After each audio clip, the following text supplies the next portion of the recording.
ಗಣೇಶ ಚತುರ್ಥಿಯ ಶುಭ ದಿನದಂದು ದೇಶದೆಲ್ಲೆಡೆ ಮನೆ ಮನೆಗಳಲ್ಲಿ, ದೇವಸ್ಥಾನಗಳಲ್ಲಿ, ಸಾರ್ವಜನಿಕ ಸ್ಥಳಗಳಲ್ಲಿ, ಮುಂಬಯಿಯಂತಹ ದೊಡ್ಡ ದೊಡ್ಡ ಪಟ್ಟಣಗಳಲ್ಲಿ ಗಣಪತಿಯ ವಿಗ್ರಹವನ್ನು ಕೂರಿಸಿ ಗಣೇಶ ಹಬ್ಬ ಆಚರಿಸುತ್ತಾರೆ. ಆದರೆ ದೈವಗಳ ನೆಲೆಬೀಡಾದ ನಮ್ಮ ತುಳುನಾಡಿನ ಚೌತಿಯ ಆಚರಣೆ ಭಿನ್ನ ವಿಭಿನ್ನ.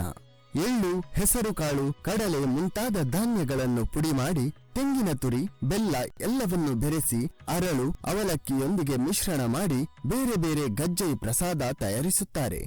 ಕಬ್ಬಿನ ಹೊರಗಿನ ಸಿಪ್ಪೆಯನ್ನು ಕತ್ತಿಯಿಂದ ಸ್ವಚ್ಛಗೊಳಿಸಿ ಒಂದಷ್ಟು ತುಂಡುಗಳನ್ನು ಮಾಡಿ ಅಡ್ಡಕ್ಕೆ ಸೀಳುತ್ತಾರೆ.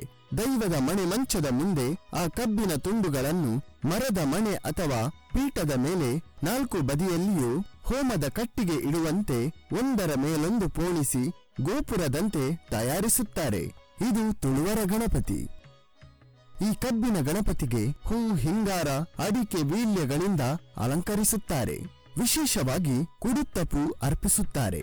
ದೈವದ ಮನೆ ಮಂಚದ ಮುಂದೆ ದೀಪ ಇಟ್ಟು ದೋಸೆ, ಗಜ್ಜೈ, ಹಣ್ಣುಕಾಯಿ ಅರ್ಪಿಸಿ ಪೂಜೆ ಮಾಡಿ ಪ್ರಾರ್ಥನೆ ಮಾಡುತ್ತಾರೆ. ನಂತರ ಮನೆ ಮಂದಿಯೆಲ್ಲ ಸೇರಿ ಹಬ್ಬದೂಟ ಸವಿದು ಸಂಭ್ರಮಿಸುತ್ತಾರೆ. ಇದು ತುಳುವರ ಚೌತಿ. ಇದು ತುಳುನಾಡ ಹಬ್ಬ.